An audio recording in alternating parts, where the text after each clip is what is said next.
BNP নেতার স্ত্রী ও শিক্ষককে দেখতে রামেক হাসপাতালে গেলেন রাজশাহী ৫ আসনের ধানের শীষ মনোনয়ন প্রত্যাশী সত্তার। নিজস্ব প্রতিবেদক এম এ মামুনের পাঠানো তথ্যছবিতে বিস্তারিত।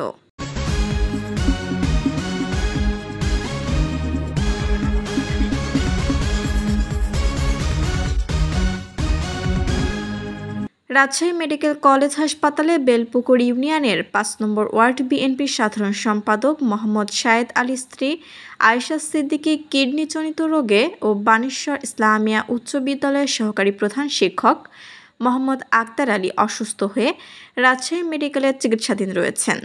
শুক্রবার ১১ এপ্রিল বিকালে দলীয় নেতাকর্মীদের সাথে নিয়ে রামেক হাসপাতালে তাদের দেখতে যান রাজশাহী ৫ আসনের ধানের শীষ মনোনয়ন প্রত্যাশী বিশিষ্ট শিল্পপতি ও সমাজসেবক আলহাজ মোহাম্মদ আব্দুস সাত্তার। এ সময় তিনি রোগীদের শারীরিক অবস্থার খোঁজ খবর নেন এবং কর্তব্যরত চিকিৎসকদের সাথে কথা বলেন। এ সময় তার সাথে উপস্থিত ছিলেন বেলপুকুর ইউনিয়ন বিএনপির সাবেক সাংগঠনিক সম্পাদক মোহাম্মদ এরশাদ আলী, ৫ নম্বর ওয়ার্ড বিএনপির সাধারণ সম্পাদক মোহাম্মদ শাহেদ আলী, যুবদল নেতা জিলুর রহমান, রাকিবুল ইসলাম, মামুনুর রশিদ প্রমুখ। শিলা আক্তার, ডেস্ক রিপোর্ট, চ্যানেল এ নিউজ।